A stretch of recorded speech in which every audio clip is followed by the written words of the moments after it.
Ladies and gentlemen, it is my honor to present to you your hosts, Spencer and Lara Williams.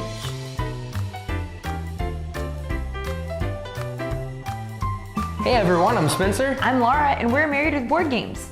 Long before the explosion of the Harry Potter franchise, people had a very stereotypical view of witches, and one of the main images the word witch would conjure up was of an ugly old woman hunched over a bubbling cauldron making a potion. Well, yeah, just think of Macbeth, or even something as recent as the movie Hocus Pocus. You know, grab a cauldron, add a dash of bat's heart, a little bit of fairy wings, and just a pinch of eye of newt, and you have, well, a real need to wash your hands. So, harken back to the days when covens of witches hid out in the forest surrounding the town of Salem, concocting potions to bewitch its citizens. And join us as we take a look at Cauldron Master.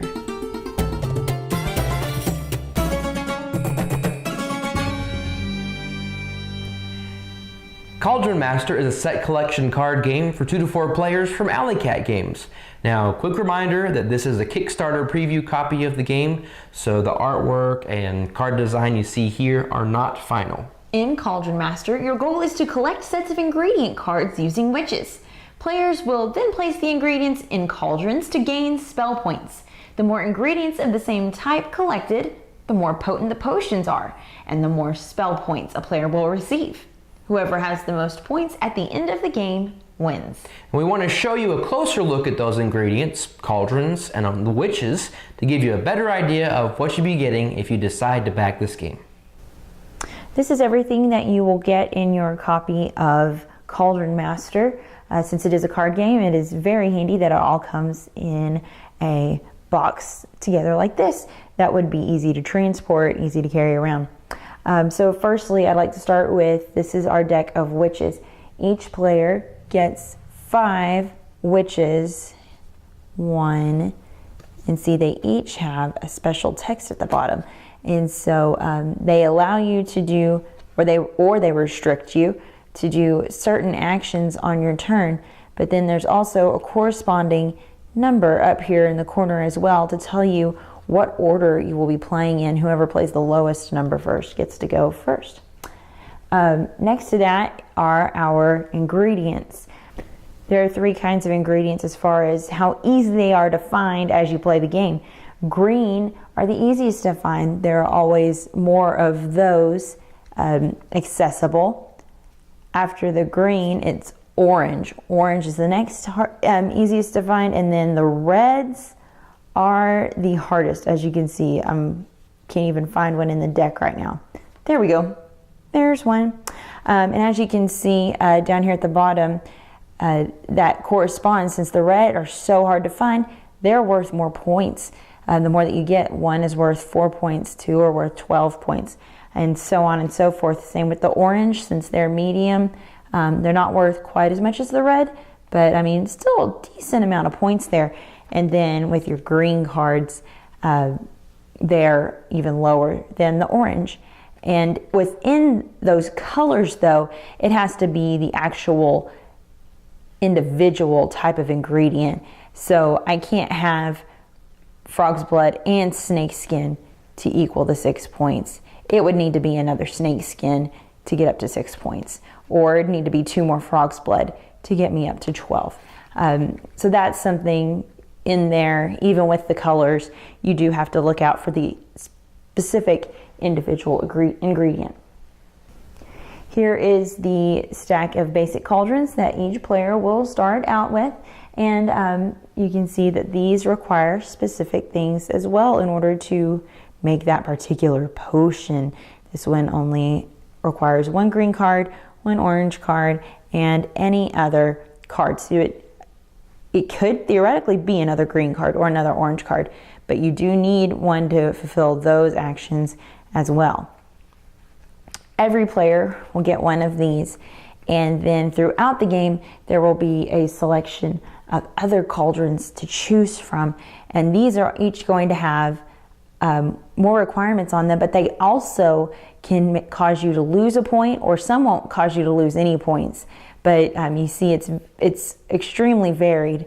One thing I have noticed though is I don't believe any cauldron calls for you to have a red card. So anytime that it just says any one card or any 2 cards, that's when you can throw in your red ones. But other than that, you're mainly going to be collecting the green and orange, and that helps with the balance of the game. There's also the wild cauldrons here that let you can put any 3 cards in here.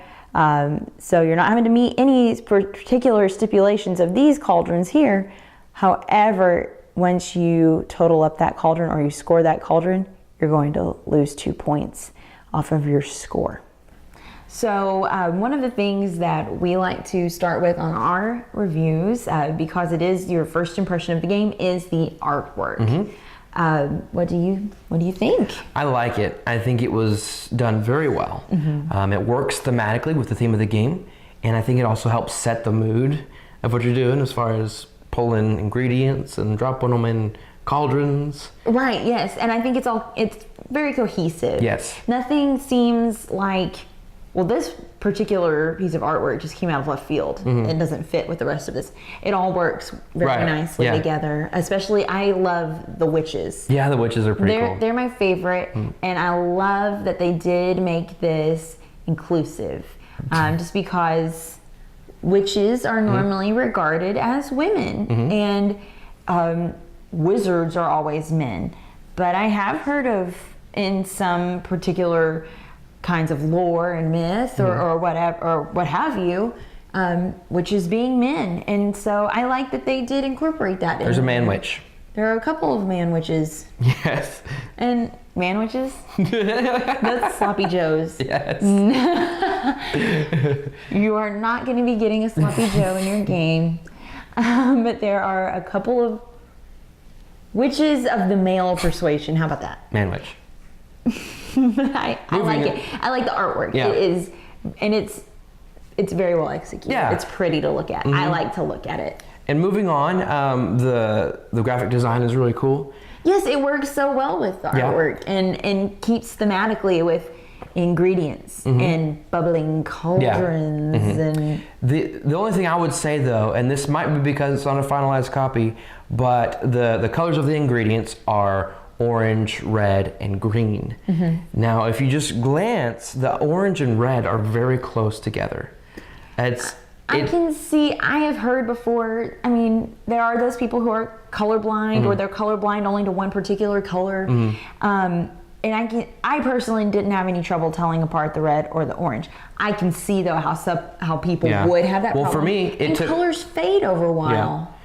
For me, it did take a second. There were a few times where I was like, "Is that red or is that orange?" Because you have. Well, there was one time that you had played a witch down that said in particular that you could not pick up any red cards, and you reached for a red card, and I said that one's red. You're not supposed to get red. And So again, if it's not if the final artwork is going to be a little bit brighter to differentiate, this probably won't be a problem. But it would be cool to have seen maybe something that was a little bit more different than red or orange, maybe a blue instead of an orange or something like that. Or pink or purple. To make it very clear that they're different colors. Okay, let's move on to the theme.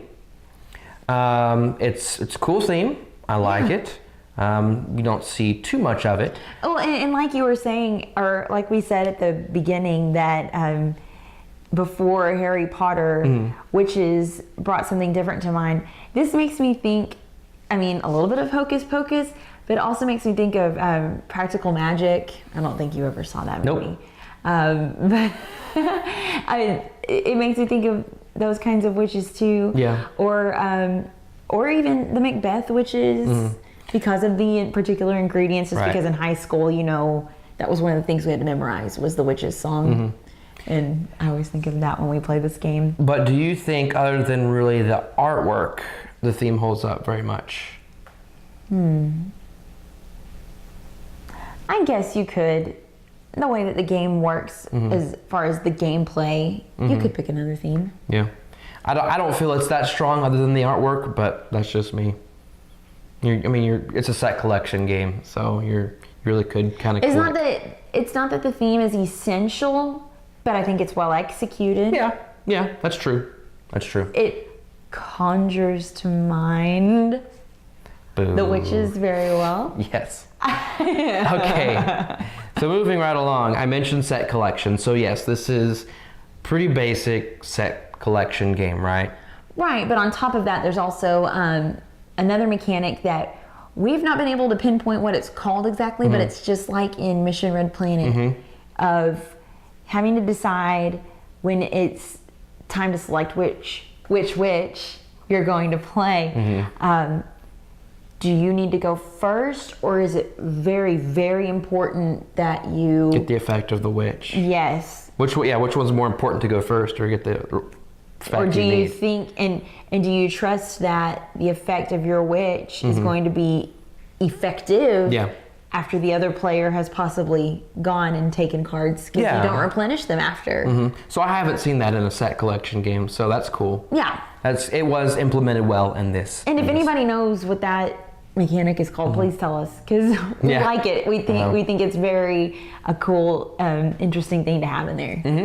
And then also, one thing that makes it interesting is when you're picking ingredients, the fact that they're not replenished until after a round. So that way, if you do go last, your options to choose from are not very, Yeah, so they're not that's very many options. again with that choice of which one do you want to do? Do you have to be first, or is it the effect that's most important to you? Because even so, you could still be going first. Yeah. Just depends on which card you're playing. Right. Or which person has the The tiebreaker. the tiebreaker meatball. That's helpful too. The rules say that you are supposed to, after each time you fill up your cauldron, you're supposed to score it then. Right. And keep track of it that way. We decided to house rule it and then just keep our cauldrons separate. And then at the end of the game, we added up the points. We just felt like otherwise it would kind of interrupt gameplay to stop and score your cauldron before moving we on. had a nice flow going, okay? After the first player's turn and the second player's turn, we replenish the cards, and next turn. Instead of, wait, I just scored 2 cauldrons, let me total up my scores. Because the ingredients from those cauldrons don't get shuffled up and put back into play. Right. So there's no need, I don't see any need in scoring them right then. And it works totally fine for us to wait until the end of the game to score them. The only other reason why you'd want to, score them right then is just to keep track of, who's in the lead, that kind of thing. Right. And at that point, there's not really much you can do though. You can't there really go isn't. after the leader. I So mean, so that's that. especially in a 2-player game. Exactly. One of the things we really like about this game is that we feel it's very balanced. So with the ingredients, they're all different rarities. So like green is very common, orange, but it's the worth the least amount of points. Yeah, the green ones are, as far as how many you have. 3 green cards is nowhere near as many points as 3 red cards. Right. So the rarer you get, the more points they're worth. So that was good. Also, But at the same time, the cauldrons, what they require and what your witches get, red are not required as much as the green and the orange are. right. And most of the witches, especially like the earlier witches, don't even allow you to pick up red cards. Right. So that helps with the balance too. Yeah, they did an excellent job with that. And then there's a wild cauldron that anybody can pick up at any time that you could put pretty much any ingredients in there. Right. But you lose points. Yeah, you total it up and then you have to subtract 2. Yeah. So that was another way that it was balanced. So we feel like there was a lot of thought went into this game to make it very balanced. Well, and now as we're talking about that, I could see room for an expansion with ingredients or cauldrons, or some kind of special cards to say this cauldron won't lose any points. Because Right. there are other regular cauldrons other than that wild cauldron that do subtract 1 point from them. And that would be interesting to see. Yeah. I think they did leave room for that, and that's really cool. Maybe a stretch goal. I don't know. Yeah. We're just throwing that out. We were never told anything about that. No. So That is from Married with Board Games only. that's a suggestion. But pretty much, those are our thoughts for the game. So I'd say bottom line, Cauldron Master doesn't really do anything new, but it is a fun, solid set collection game that would be great for anyone interested in the theme.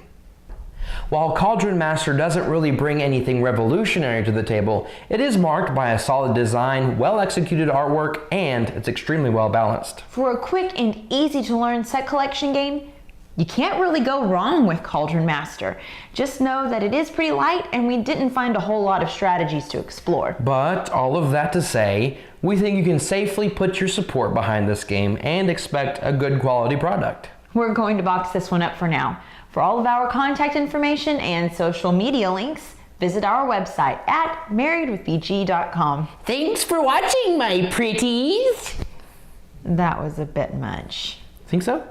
Definitely. I think it kind of fit the theme.